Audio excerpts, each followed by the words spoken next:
বর্ধমান দুর্গাপুর লোকসভা কেন্দ্রের বিজেপি প্রার্থী দিলীপ ঘোষ তার বিরুদ্ধেই এফআইআর। মুখ্যমন্ত্রী মমতা বন্দ্যোপাধ্যায়কে কটূক্তি করেছিলেন তিনি এবং সেই কারণেই তার বিরুদ্ধে এফআইআর জানিয়েছেন। দুর্গাপুরে এফআইআর করা হয়েছে বিজেপি প্রার্থীর বিরুদ্ধে। কাজল দাস নামে এক মহিলা তিনি এই অভিযোগ করেছেন এবং মুখ্যমন্ত্রী মমতা বন্দ্যোপাধ্যায়কে কটূক্তি করার জেরে ইতিমধ্যেই নির্বাচন কমিশন শোকজ করেছে দিলীপ ঘোষকে। দলের তরফ থেকেও তাকে শোকজ নোটিশ পাঠানো হয়েছে। এবার দুর্গাপুরে এক মহিলা তিনি এফআইআর করেছেন।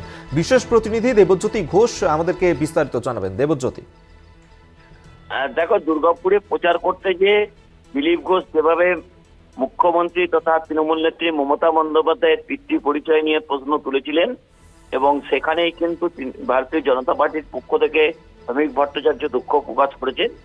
কিন্তু তারপরেও তৃণমূল কংগ্রেসের পক্ষ থেকে বেশ কিছু পদক্ষেপ নেওয়া হচ্ছে।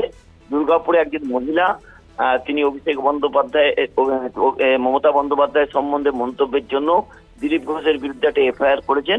শুধুমাত্র দুর্গাপুরে নয়, আজকে রাজ্যের বিভিন্ন জায়গাতে কিন্তু দিলীপ ঘোষের এই মন্তব্যের জন্য তৃণমূল কংগ্রেসের পক্ষ থেকে এফআইআর করা হবে বলে জানা যাচ্ছে। কাজল দাস নামে এক মহিলা দুর্গাপুরের বাসিন্দা, তিনি কিন্তু এই দিলীপ ঘোষের এই কুমন্তব্যের জন্য অভিযোগ দায়ের করেছেন। শুধুমাত্র দুর্গাপুরে নয়, রাজ্যের বিভিন্ন জায়গাতে কিন্তু দিলীপ ঘোষের বিরুদ্ধে বেশ কিছু জায়গাতে অভিযোগ তৃণমূল কংগ্রেসের পক্ষ থেকে দায়ের করা হচ্ছে। কারণ যেভাবে মমতা বন্দ্যোপাধ্যায়ের পিতৃ পরিচয় নিয়ে তিনি প্রশ্ন তুলেছেন, তা নিয়েই কিন্তু এই এফআইআর। শুধুমাত্র এই প্রথমবার নয়, এর আগেও কিন্তু দিলীপ ঘোষের একাধিকবার বিতর্কে জড়িয়েছিলেন। একাধিকবার তৃণমূল নেত্রী মমতা বন্দ্যোপাধ্যায়ের সঙ্গে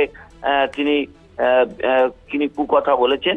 সেই নিয়ে কিন্তু তৃণমূল কংগ্রেসের পক্ষ থেকে এই আইনি প্রক্রিয়া শুরু করা হয়েছে। ধন্যবাদ তোমায় দেবজ্যোতি ঘোষ, বিশেষ প্রতিনিধি আমাদের সঙ্গে টেলিফোনে ছিলেন। আপনাদেরকে আরেকবার জানিয়ে রাখবো, দিলীপ ঘোষ তার বিরুদ্ধে এবার এফআইআর জানানো হয়েছে। কাজল দাস নামে এক মহিলা তিনি দুর্গাপুরে এফআইআর করেছেন। মুখ্যমন্ত্রী মমতা বন্দ্যোপাধ্যায়কে কটূক্তি করেছিলেন দিলীপ ঘোষ, যার জেরে নির্বাচন কমিশন তাকে শোকজ করেছে। বিজেপির তরফ থেকেও শোকজ নোটিশ দেওয়া হয়েছিল দিলীপ ঘোষকে। এবার কাজল দাস নামে এক মহিলা তিনি দুর্গাপুরে এফআইআর করলেন দিলীপ ঘোষের বিরুদ্ধে।